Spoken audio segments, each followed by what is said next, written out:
Welcome to the How to Be Awesome at Your Job podcast, the show where brilliant professionals share how to sharpen the universal skills required to flourish at work. Enjoy more career fun, wins, meaning, and money with your host, Pete Makaitis.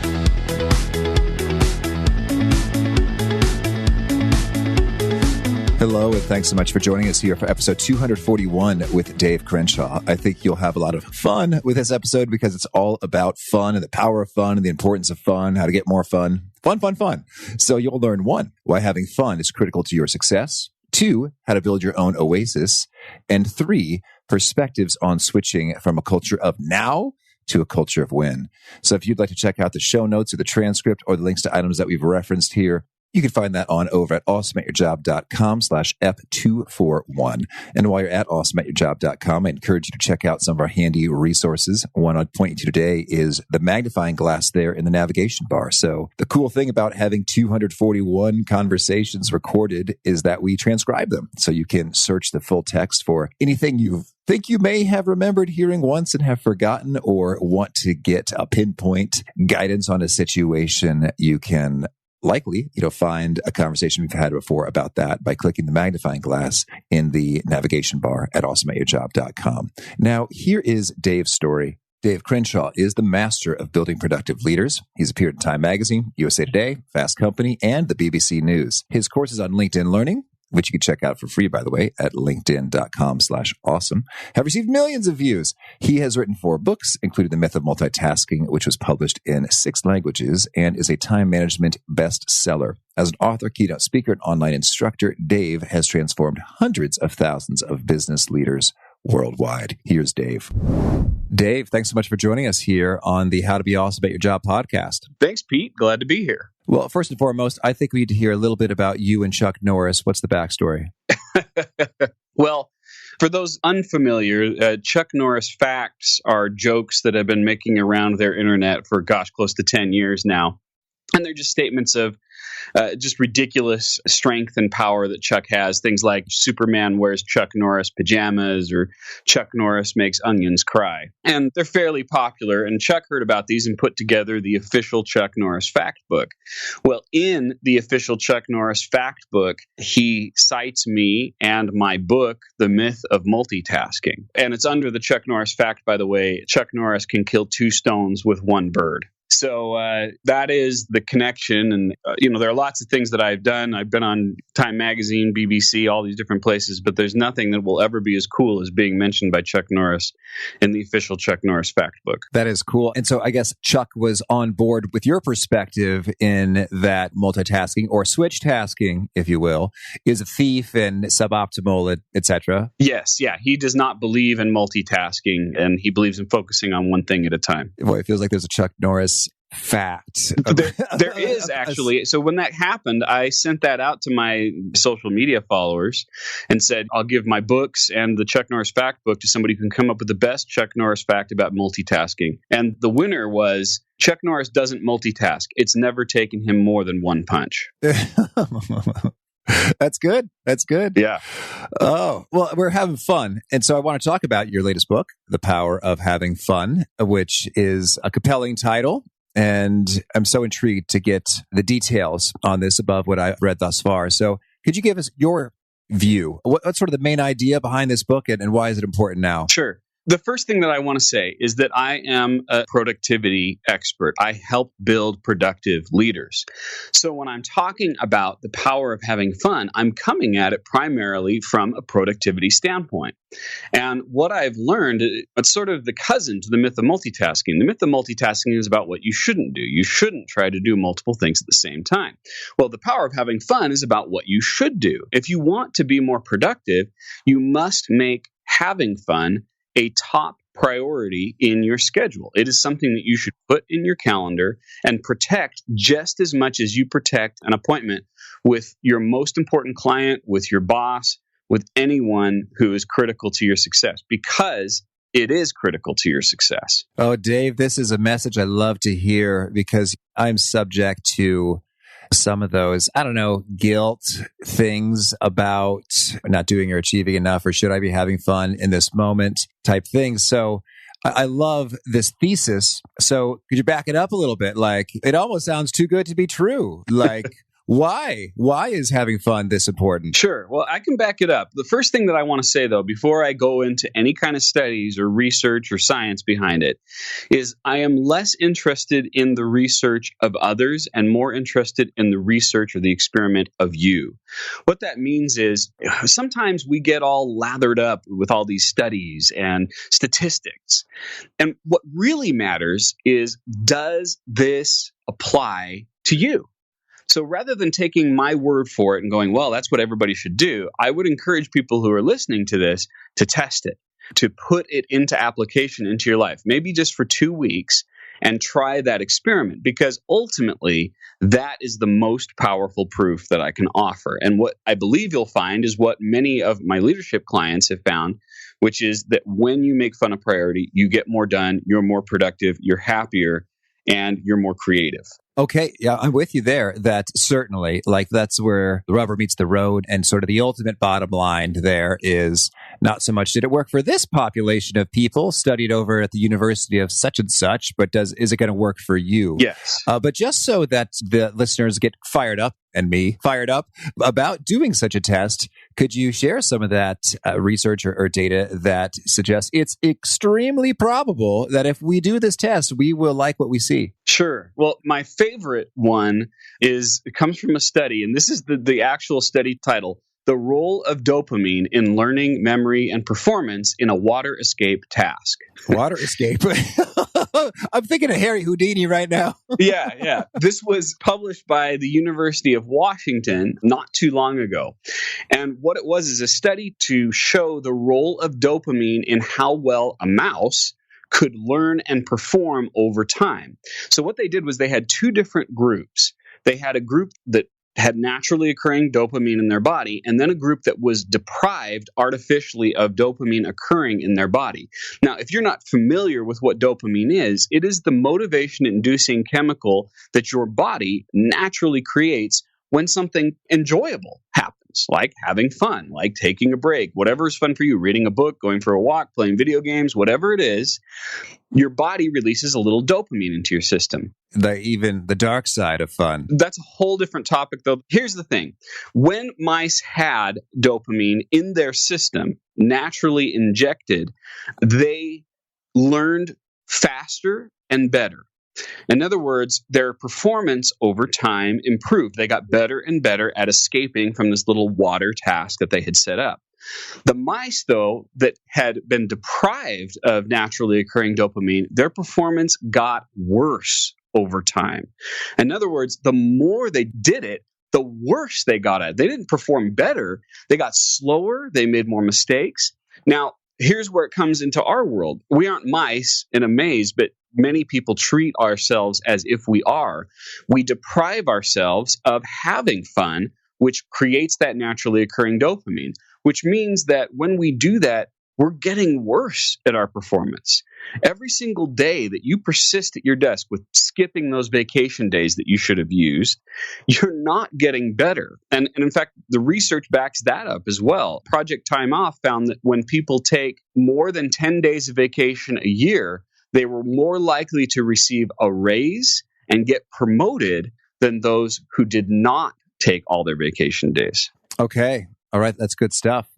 Well, if you have maybe one more you can lay on us with regard to research or studies, I'm feeling it. So, I'm going to shift gears just slightly because it does relate. One thing that I talk about in The Power of Having Fun is the need to not just have an oasis, is what I call them. An oasis is this fun break that you schedule in your calendar. And one thing that I found was that when couples take time to go on a date once per week, and that is also part of having fun, when a couple has that time, according to the National Marriage Project, they are 3.5 times more likely to report being very happy in their marriages compared to those who did not spend that time together. And additionally, if they just had one dedicated time per week, they reported higher satisfaction in communication and sexuality in the bedroom. And that is so critical because of other studies that show that talk about the work-home resources model. In other words, when you're happy at home, you are more likely to succeed at work. And if you have people in your life that you care about, if you want them to be successful at work or at school, spend time with them. Not only will you both feel better about your relationship, but you both will succeed more in your career. Okay. I like it. I dig it. So convinced. So let's jump in then. And when it comes to fun, I mean, fun is fun. We like it. We'd like to have some more of it.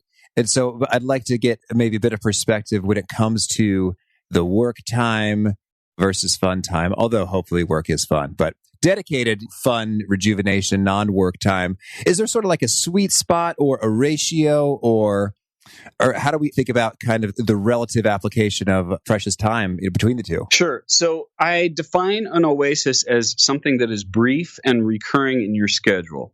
And you want to have oases of different scales. You want to have a daily oasis, a weekly oasis, a monthly oasis, and a yearly oasis.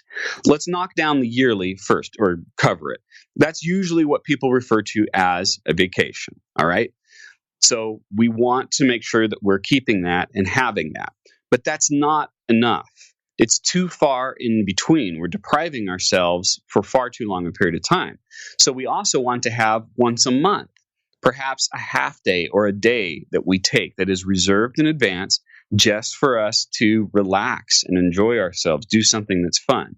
Then once a week, you have something that's a little shorter, maybe 1 to 2 hours once per week that you relax and enjoy this oasis. And then finally, you have a daily oasis that's occurring once every day that's in the neighborhood of 30 minutes to an hour. And that can be anything from watching your favorite Netflix program to working on a hobby, whatever it is that you find enjoyable. But all of these should not be something that you fit in the seams. The mistake that many people make with having fun is they do it after everything gets done. They say, well, once I do this, then I will be able to have it. But instead, we want to have a clear commitment in our schedule of when that's going to occur. Okay. And so when it comes to the scheduling, any pro tips for scheduling well? Well, the first thing is just to do it. Mm-hmm. All right. It sounds so basic, yet I worked with executives all around the world, and I'll tell you that people are not using their calendar the way that they should. There's way too much, what would I say, just kind of going with the flow. And that's not just a problem with having fun. It's a problem with time management in general. So you want to get in the habit of using that calendar as a time budget, a commitment in your calendar. The next thing I would say is try to find natural ebbs and flows in your day. So there are typically times of the day where you're going to have more downtime. You're going to be more relaxed or not as many interruptions. That's usually a good time to schedule one of these oases. Well, I'm very intrigued by something you said there with regard to, you see this with lots of your clients, and calendars misused. There's way too much going with the flow. Could you expand upon that a little bit? What do you mean by that? And what's the superior alternative? Well, what I mean by that is we are driven by the culture of now. All right. The culture of now says if someone asks me a question, I have to respond to it now. If I'm going to do something, I need to do it right now. I got a neighbor who does, just kind of as a side hobby, does T-shirts for people. And she said, this is almost word for word. She said, if someone wants me to do it, I don't want them to tell me the date by which it gets done. I want them to tell me I need this tomorrow. They want that. Yeah. They're driven by the adrenaline. But the problem with the culture of now is that it contradicts itself. You cannot do it all now. And if you're allowing all the inputs to come at you at once, you are setting yourself up to try to multitask, which is going to really screw things up. So the superior method is to move to the culture of when. The culture of when relies upon the calendar and says, I am going to work on this project, and this is when I'm going to do it. I'm going to respond to your quick questions, and this is when I'm going to do it. I'm going to make these T-shirts, and here's the time that I have dedicated in my week to making T-shirts.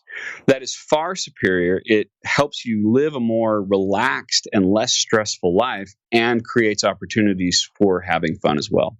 Dave, I'm seeing this in my own life, and I think that in some ways it's just a matter of getting real about what are the commitments that are you committed to? versus what resources or time do you really have available, and thus what is actually going to get done versus what is not going to get done, and to be in the driver's seat proactively making those decisions, as opposed to, I don't know, sometimes I feel like a crazy person, just like, the next thing, as opposed to getting real, like, no, in fact, you're overbooked, overcommitted, overscheduled, and it's an impossible fantasy to believe that all of those things will be done. And so it's sort of like endure the pain now of realizing it ain't going to happen, and then just decide, choose, schedule, budget the time in a way that is most aligned with your highest order objectives. And I know I've heard this and I've shared it, but from time to time, everything sort of descends at once, and it's like, oops, it's time to take a step back and recollect and get real about the time allocations. Yeah. And when you talk about that, one thing that really comes to mind is how so many people right now are wearing the busy badge as a badge of honor. How are you doing? Well, I'm really busy. As if that means that we're being successful. And the reality is, busy is a white flag of surrender, not a badge of honor. It's showing that you cannot control your time. What really matters is what results are you getting. In fact, I teach my clients that if anyone says, I'm busy, to follow up by saying, great, what results are you getting? And what you're trying to do is shift your mind away from perpetual motion to productivity. Productivity is not about perpetual motion. It's about finding your rhythm. And the power of having fun reinforces that, because so many people feel that taking a break to have fun is not productive. But in fact, it's part of that rhythm. Taking that downtime is giving you the ability to really perform at maximum levels when you go back to work. And that's really what rhythm is about. You think about rhythm in a song. There are periods of high intensity. There are middle periods that are sort of drifting along. And then there's silence. And all of those things come together to make a beautiful piece of music. It's the same thing with our personal productivity. All right. I dig that. Well, so then, yes, back to having fun and these oases. I'm curious then, it seems like we have our own intuitive sense for what we like to do, what we find to be fun. But I'd love to know, are there some kind of particular components of these oases that make them extra rejuvenatingly awesome? Yeah, well, and it's interesting. You would think that people could figure out what's fun for them, yet, gosh, a lot of very successful executives that I worked with, when you ask them, what do you do for fun? There is a very long pause. It's like, I forgot. I haven't done it much. Right. So one of the steps in the power of having fun is discovery, is going through that process. And one of the things that I did in the book was kind of fun, was I surveyed 500 children from all across the U.S. and asked them two questions. The first question, what do you like to do for fun? And number two, what would you say to an adult who has forgotten how to have fun and be happy? Oh, nice. And the list that was generated that I put in the book of all the activities that kids like to do for fun had a purpose. It's not just, oh, this is cute to look at what kids say. What I'm doing is asking adults to answer the question, what did you used to do for fun?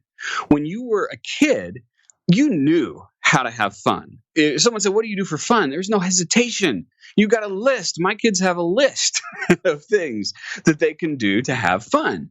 And so what you can do is, you don't have to act like a kid. Personally, I believe adults should act like adults. I know some people have a different philosophy on that. But what you can do is find the adult equivalent of what you used to do as a child. So for instance, I used to like to play with Legos. So perhaps building models is a way to do it, or maybe doing, more advanced Legos, or building something else, right? Or if you like to play outside, you like to run around, maybe you can start doing mountain biking or walk the dog or whatever it is that's enjoyable to you. So you call upon the wisdom that you had when you were a child to figure out what to do for fun as an adult. Okay, that's good. That's good. And so you're reflecting back, okay, when I was a kid, what did I like to do, and what could be some grown-up equivalents? Any other sort of pro tips in the discovery phase? Well, another thing that you want to do is make sure that you're focusing on something that is constructive, not destructive. And that goes back to your comment about sex and drugs and stuff like that. It's important to recognize that when I talk about having fun, I am talking about things that build you up and make you happier or don't have negative consequences. And one example of this is one female executive that I worked with. She determined that for her, one of her little moments of fun in the day was to enjoy a piece of chocolate, was just to sit and savor that and enjoy that. And for her, that's not a problem. But if somebody else has an eating disorder, using food as a potential reward is not what I'm talking about. So in that case, you're going to want to find something else that builds you up. You also want to find things that are well within your budget or free.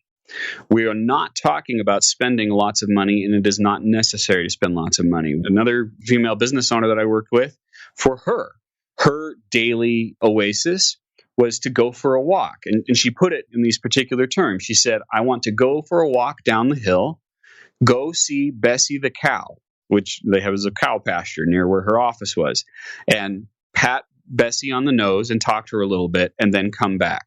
For her, that was enough of an oasis. So let's make sure that it's constructive, that it's cheap to free, and that it is, as I mentioned before, that it's brief. Okay, very good. Also now, working through your stages here, we sort of naturally, organically covered it. We got the permission to play because we've seen, hey, there's real research that the dopamine's going to make you better. It's powerful. Getting to the bottom of what's fun. And scheduling it, when it comes to putting it on the calendar, you said it's key just to do it instead of going with the flow. Yes. And to acknowledge the ebbs and flows and rhythms of when you can do that scheduling. I'm curious, are there any kind of patterns you see in terms of beginning of the day, end of the day, lunch, or just kind of tend to make a lot of good sense for a lot of people? Usually I see this right around lunch or at the end of the workday or in the evening. Those are kind of the three major places where most people put their oasis. Typically in the morning, people aren't ready for it yet. They want to go to work. They're ready to do work. But there's nothing wrong with, taking that break in addition to lunch. And notice that I emphasize that it is not lunch. Lunch is what you need to fuel your body. Then the oasis is what you need to fuel your emotion and your energy. Two separate activities. But those are typically the three major places where people end up scheduling it.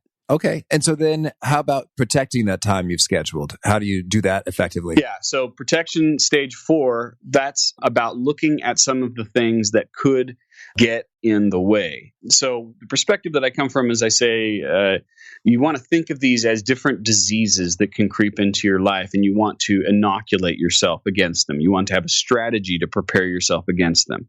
For instance, let's talk about the busy bacteria, right? We've talked about how busy is a problem. And so one thing that we want to do is get in the habit of scheduling buffer time in our day. And buffer time is basically scheduling space for nothing.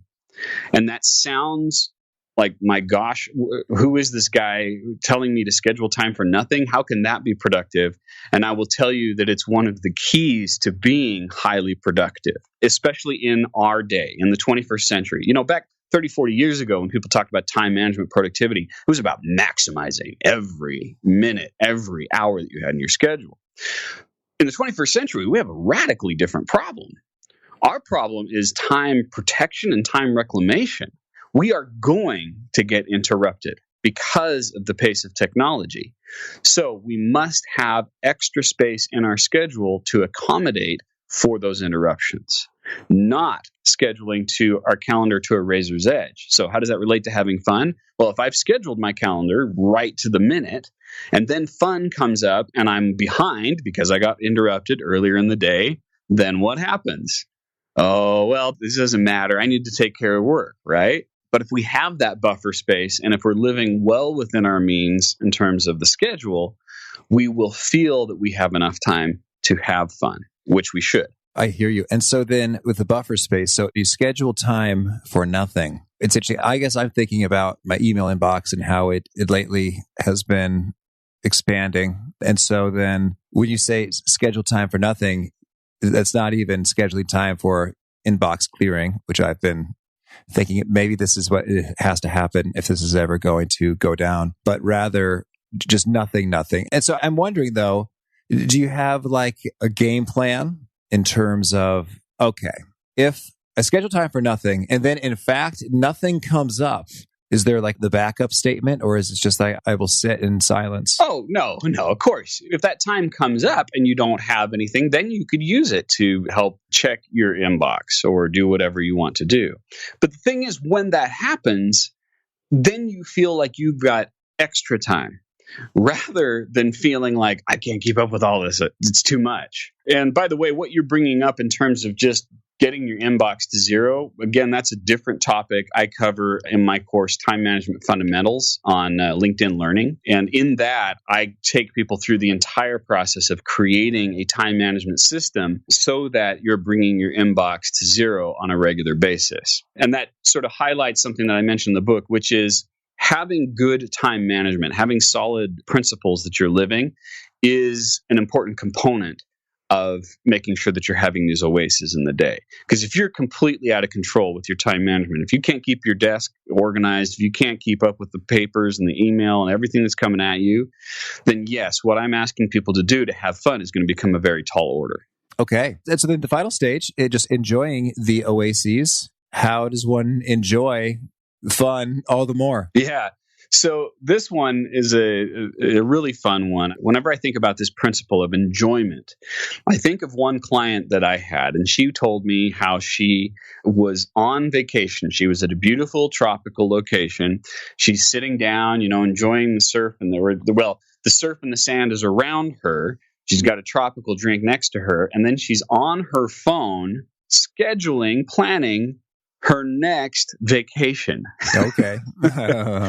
And she said, holy crap, I have a disease. And so many people have this disease. When fun things happen to us, they are unable to take them in. I've experienced this in the past, where you have something wonderful happen to you and it just bounces right off of you. And that's so much a symptom of the multitasking world that we're living in. Our inability to feel it. Yet we must take time to allow our body to take it in so that we can get that precious dopamine in a positive way. So here's the 3-step system that I talk about in the book and I gave to this client. And it's head, heart, mouth. And it's always helpful to actually point to the body part to reinforce this in your mind. You point to your head, you point to your heart, you point to your mouth. And here's how it works. Head. You intellectually acknowledge something great that happened. So in the instance of my daughter giving me this wonderful thank you card, I intellectually say, to my mind, that was great to get a card from my daughter. That was enjoyable. Now that sounds very clinical, and it is. It's designed to be. I enjoyed this experience. Yes, exactly. And it is supposed to be like that because what you are doing is you are stopping your brain and saying, whoa, don't move to the next thing. This was good. Okay. Then we go to the emotional aspect of it. Heart, by asking a question. How did this make me feel? This creates an open loop that the brain must close. So now I have to think about, well, it made me feel really good. It made me feel like I'm a good dad, that my daughter would take the time to write this card to me, whatever it is that comes through your mind.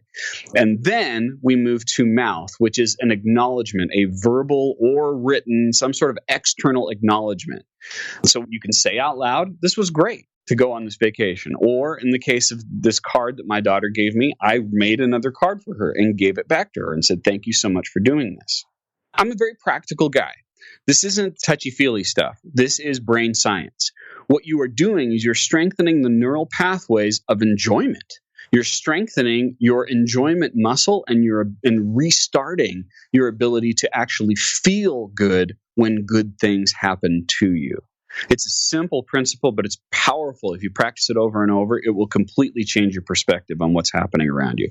Okay. Awesome. Well, Dave, tell me, anything else you want to make sure to mention before we shift gears and hear about some of your favorite things? Well, just if you're curious about it, not sure if you want to buy the book, you can dive in by there's an assessment, a free assessment that you can get at powerofhavingfun.com. It's a 21-question assessment called the Fun Scorecard. And you can check your score and find out how well you're doing in terms of having fun. Okay, cool. Thank you. So now can you share with us a favorite quote, something you find inspiring? It's probably not going to be what you expect, but I do mention this in the book. And the quote is, "Blessed is he who expects nothing, for he shall never be disappointed." Okay. Please elaborate. Well, so much of happiness in life comes from a matter of expectations met or exceeded. And where people get themselves into trouble is they set expectations or even just kind of go with the flow and create expectations that other people have for them without really being conscious about it. And instead, if you go through life with saying, you know what, I don't know what's going to happen, I can't expect what's going to happen, then when great things occur, you are more likely to be happy and more likely to be successful. Okay, I dig that. So now at the same time, Dave, I'm wondering about should we call them standards that we have for ourselves or colleagues that we work with? Oh, yeah, absolutely. In a way, a standard is kind of like an expectation, like you have met my expectations or you have exceeded my expectations. So I look at it a different way. All right. I use the word values. I use the word vision and values. A vision is where I'm trying to go in my life, is a place that I'm trying to accomplish. And I do think that we should set our visions high. And values are the ways in which we live our life. But you said an interesting thing, which is other people not meeting that standard. And if you make your happiness dependent upon other people meeting your expectations, you will always be disappointed. You cannot control the actions of others. Even if you're a boss and people are getting paid to do stuff, you cannot control their actions. All you can do is get them excited about the result that you're trying to get and get them on your side. There's a very big difference. And this is a whole other subject of hinting at the difference between managing and micromanaging. All right. Thank you. And how about a favorite book? You mean besides mine? Yeah. I'm a big fan of 7 Habits by Stephen Covey. That was probably the book that really inspired me to do what I do. So yeah, I think there's a lot of great wisdom in there that I lean on still to this day. Okay. And how about a favorite tool? My favorite tool of the moment, there are lots of tools. Right now, I'm really enjoying my Google Home Mini, and I use it in my office, and I've got all my lights set up to it and all sorts of things, and I found that it saved me a ton of time. Intriguing. What activities were you doing that have been displaced? Well, if you do as much video as I do, I have a whole setup in my office. So now, in fact, let's see if we can even get it to do it. If you can hear it in the background, say, "Okay, Google, turn on everything." Okay, turning on 8 things. 8 things. Yeah. So it turned on my whole setup in my office, and I find myself asking it questions all the time, and it's super convenient. So again, I've got lots of tools that I love to use, but right now that's the one that I'm thrilled with. Okay, cool. And how about a favorite habit? Well, it's going to sound like it's redundant, but honestly, my favorite habit is what we're talking about. And I didn't mention what my daily oasis is. I'm a geek, and my daily oasis is to play video games for 30 minutes at the end of each day. And that habit I cite as one of the reasons why I am successful, and perhaps more importantly, why at 5 o'clock each day, when my children come into my office, I am able to focus on my family and be present with them for the rest of the night instead of continuing to think about work. Beautiful. And is there a particular nugget you share in your courses or your trainings that seems to really connect and resonate, getting folks nodding their heads and taking notes and such? Boy, I'll just call the first one that comes to mind, and it sort of dovetails on what we've been talking about. And here's the principle. You can do anything you put your mind to doing, just not all at the same time. Okay, cool. And Dave, if folks want to learn more or get in touch, where would you point them? Well, again, you can find out more about the book at powerofhavingfun.com. And you can also reach me. I've got my blog. I send out a new video every week at davecrenshaw.com. All right. And do you have a final challenge or call to action that you'd issue to folks seeking to be awesome at their jobs? Yeah, try this. Try the Power of Having Fun for 2 weeks. Measure where you're at right now on a scale of 0 to 10, how much energy, how much focus you have at work. Then schedule a daily oasis every day, short one, just 30 minutes for 2 weeks. Do it, and then remeasure where you're at.